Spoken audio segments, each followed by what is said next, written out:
So full disclosure, I try not to make these kind of videos too often, not like on a quarterly basis or a semi-annual basis. I try and stick to about once a year, but in all honesty, there's really not that big of a change, at least for me personally, from year to year as to the things that I use for photography. But this year is completely different. I have changed more over the last year than I perhaps have ever changed in a single 12-month period. I've got new cameras and lenses and travel pouches and microphones.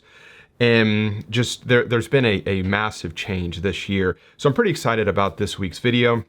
Plus, it's August. This is the month that I do the majority of my planning for the fall. It's when I have the Iceland workshop coming up in mid-September. I've got a workshop, the Out of Acadia Landscape Photography Conference coming up in, I think, early to mid-October, which there is still spots available for that workshop. If you're interested, I will put a link in the description below. I've got a couple of the kind of friends and family discounts available. If you are interested in joining that conference, just send me a DM on Instagram and we can chat about that. I can send you over one of those discount codes to save you a little bit of money.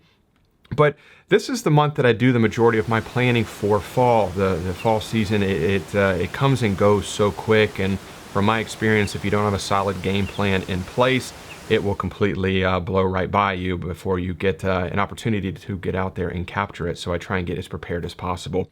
So I have spent a great deal of time trying to condense everything as far as what I need for landscape photography, and basically everything fits right on this desk.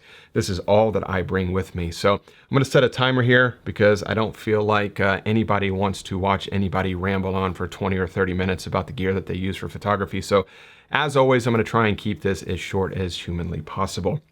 So as far as the bag that I use to carry this stuff in, this is my bag of choice. This is the new Shimoda Explorer version 2 bag. I've been using this for quite a while now. Absolutely love it. Fantastic bag.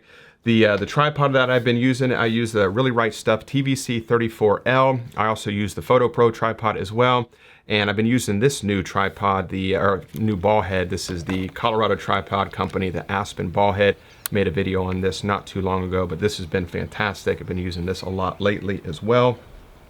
As far as the new camera that I'm using, the Fuji GFX100s is that camera. I tested out a lot of different lenses for this camera over the couple of months that I was using the camera, and I ended up sending the majority of them back, but I ended up purchasing the 23mm prime, and I also purchased the 100 to 200mm right here. And those are the only lenses I have for it. The first lens I used was a 32 to 70, and I really wanted to like that lens, and I do like it, but it just wasn't wide enough for me. In the way that I shoot, it's either wide or long. I need either something that's nothing that's super ultra wide, but I need something that's in that 16 to 35mm range, and this 23mm prime on a medium format camera fits the bill perfectly. And then of course my long lens solution, the 100 to 200. So just go wide or go long. That's really how I have been shooting for the last few years. So I really only need to carry 2 lenses, which my back really appreciates that, and it saves on a lot of weight and also saves on a lot of money as well. What do you call this thing? Completely blanked on this. A rain cover for your bag. Rain cover for your bag, the Shimoda pack comes with it, so definitely keep that with me. I'm using new microphones now, so whenever I'm filming video on location, Rode Wireless Go microphone, these are the version 2. These work really well, it comes with 3 of those, so that's what I've been using for kind of on-person audio recording. When I'm doing something that's on camera, I use this Denney dual microphone as well, where you can record audio from the front of the camera and the back of the camera if you set it up that way. This works really good as well. I use these Think Tank battery covers, and I'll put the link in the description to all of this stuff if you want to take a further look at it. But these are great, just little battery holders for your batteries.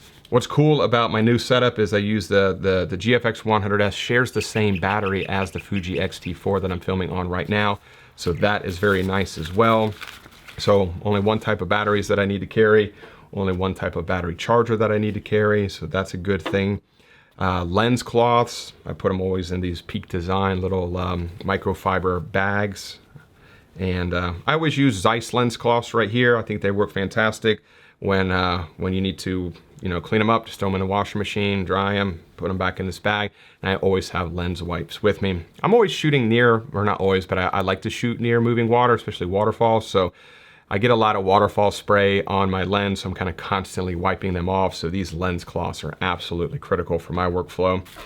And then this right here, this is one of my my greatest pieces of gear that I have, is this little 10-cent hair shower cover. I won't put it on right now, but I find these to be absolutely fantastic for if it's raining. You can just cover up your camera like this, or if you know, the waterfall is putting waterfall spray and spraying everywhere and you're kind of in between shots, I always just cover up my camera, and then when I'm ready to take my exposure, I just peel this off real quick. I find that this right here is perhaps the best way to protect your camera while you're using it from rain or sea spray or waterfall spray or any type of moisture. So I think these are critical. I always have about 3 or 4 of these in my bag. These red whips, these are from Think Tank as well. They're basically just little cable ties, and there's always so many different cables that we're using, so I find that these are great to keep them organized. Backup drives, these are just kind of cheaper Seagate. This is a 5 terabyte drive. I've got, gosh, maybe 4 or 5 of these. Every year I get a new one, and I just kind of load it up. So this is my 2021. I don't carry this on location with me, but I carry it when I travel, and when I get back to my hotel room or wherever I'm staying, then I back everything up, but I don't carry this while I'm hiking and things like that. Chapstick, always have chapstick with me. A headlamp, these are critical. I use these a lot, mainly because I prefer to shoot, I shouldn't say I prefer, but I really enjoy shooting in the morning, sunrise. It's a very peaceful time of the day. It's usually less busy in locations, but the downside of that is you're always gonna have to hike to your locations in the dark. So these are always great to have. This is the Black Diamond head torch. I've had this for, gosh, maybe 4 years now. No issues with this at all. This thing is built very, very tough. I want to mention too, before I forget, I'm filming this video on my Fuji X-T4 paired with a 10 to 24 millimeter lens, which is my kind of wide angle lens. And then I also have this. This is the 55 to 200, which is for the X-T4 as well. So I really have 2 different camera solutions. I have the Fuji GFX100s, which is the medium format, and I have the long lens and the wide lens for that. And then I have the Fuji X-T4, which is a crop sensor camera with a wide lens and a long lens for that as well. So depending on where I'm going and what I'm shooting and how far it takes to get there, really helps me to determine exactly what setup that I want to carry. If I'm going somewhere where it's, you know, an extremely long hike and I'm very cognizant of the amount of weight that I'm bringing, I'll bring the lighter setup. I'm going somewhere where it's not as strenuous of a hike, or it's a little bit shorter of a hike, I might bring the medium format, Fuji GFX100s. But having both those camera solutions together, I think pairs really, really well. And of course, the fact we already mentioned they share the same batteries. As far as filters are concerned, I use Nissy filters. I know I mentioned this in a video not too long ago as well. I use this right here to store all of my you know, ND filters, ND grad filters in this nice little pouch. And then I also have this pouch right here, which holds the the actual bracket for the slide-in filters, and then also the let me pull it out if I can get to it. Put this in there. The actual polarizer for that right here. So mostly the polarizer is what I use most often for my own photography. And then as far as the grad filters or the solid ND filters, I don't use a whole lot of grad filters, but I do use the a 3-stop or maybe a 6-stop ND filter from time to time. What am I missing? I always carry these, the caps for the cameras, the body cap, the lens cap. What else? These Zeiss lens cleaners. This is fantastic. It's very inexpensive. I don't remember exactly how much it is off the top of my head, but I know it wasn't a lot of money. And this is great for when you get, especially when you're shooting around the coast and you get that sea spray on your lens, it's got a little bit of soft on it. And sometimes you can't wipe it clean. It leaves a little bit of residue. This right here is fantastic. Spray a little bit of this on some of those cloths, Zeiss cloths, wipe off your lens element, get it nice and clean. But this works really, really well for that. This is really cool as well. I love these little Shimoda Wraps is what they call them. And I use these, this one actually says it's a filter wrap, but I use it to store kind of all the random little pieces that we all have. So let me just open this up. So I've got things like iPhone chargers, my MacBook Pro dongle, so I can transfer SD card information or, you know, photos to my MacBook Pro. charger for my iWatch, charger for this backup, or I should say a cord for this backup drive right here. Down below, I've got the charger for my laptop and the actual cord itself. But I always put just any kind of random charging and cables and those kind of things right here in this little pouch. So I know I can just reach into my bag and grab this. And this basically has everything related to power or computer stuff or any kind of peripherals and things like that. So it makes it really, it helps me to stay organized just knowing that I can just grab this and I know exactly what all it's going to have in it. I don't have to kind of rummage through my bag trying to find all these different little pieces. This right here, this is new as well. This is the GoPro Hero Black 9. I use this for any kind of just random B-roll. I love how small this is. I love how durable it is. It's very easy to use and it's great to just be able to whip out real quick and capture a little bit of footage. I almost always have it on this kind of GoPro little tripod device here. Kind of hold it like this, or you can kind of set it anywhere to get any kind of B-roll or anything like that. But this is something that I've used it. Actually, I've used it on every single on-location video I've created this year, but I plan on using it a lot more, especially on the van or kind of driving any kind of cool B-roll shots with the van. I want to use that as well. Of course, a Geodo, I think that's how you say it, rocket blower for blowing off anything off your lens. That's definitely always important. And then this, these are the gloves I use. I've used these for quite a long time, Valorette gloves.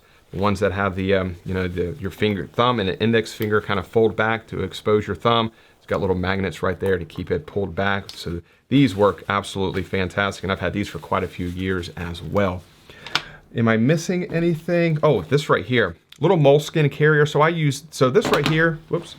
I use this to carry all the larger cables and cords and chargers and things like that. And I use this little moleskin case to carry all the tiny little things. And I wanted it to be orange so it's easy to find inside of my bag, especially when it's dark. But this right here, it's just all kind of like the little random Allen wrenches, sliders, kind of audio cores, little nuts and bolts, little tiny screwdrivers, all the things that you might need when you're kind of on location and you need to do something to your camera or remove something from your camera, like an L bracket, or attach something to your camera. I put all of those right in here. So I know all of the kind of the small items are contained inside of this little pouch right here. And then this is what I use for my SD cards. So this is just a Pelican SD card case. These are extremely popular. I've used this one for years as well. Very durable. I believe it's waterproof as well. I've never thrown it into water before, but I've gotten rain on it plenty of times and I've had no issues whatsoever with that. I believe that is everything. Yeah, I believe that's everything. So, I mean, as you can tell, I have really condensed this. If you look at any of my other kind of what's in my camera bag videos from years past, those videos are like 15 or 20 minutes long and there's just so many different items inside of it. But this is all that I bring. I've been using this kind of setup for the past few months now. I haven't missed anything. I used to always operate under the premonition of just in case, I need to bring this just in case, or I need to bring that just in case. And what I have found is that those just in case items never come to fruition. So I no longer carry any of those just in case items. These are all the things that I know for a fact that I will need, and I just get rid of the other items. And if it happens one day that I start to need those just in case items, then I'll kind of introduce them back up into my setup. But this is everything. I should have waited before I filmed this video, but I can tell you that all of this gear right here, it does not weigh a lot at all. And that is something that is very important to me. I know I mentioned this many times before, I don't have the best back. So being comfortable while on location is absolutely critical to me, not only to your physical well-being, but to the overall enjoyment of landscape photography in the great outdoors. So I do hope that information was helpful. I hope that you were able to maybe pick up an idea that maybe you want to add to your kit moving forward. And like I said, I'll put links in the description below. They'll all be affiliate links. So if you purchase anything on the with the link, I'll get a tiny little bit of commission from it, but it all adds up and is greatly appreciated. So I really do appreciate you tuning in to this week's video. It's greatly appreciated. If you have any questions about anything that was covered here, please leave those in the comments section below, and I guarantee I will get back in touch with you. And if you did enjoy it, if you could give it a thumbs up and subscribe to the channel if you're not subscribed already. And once again, as always, I really do appreciate you watching this week's video, and I will see you all next Wednesday. Bye.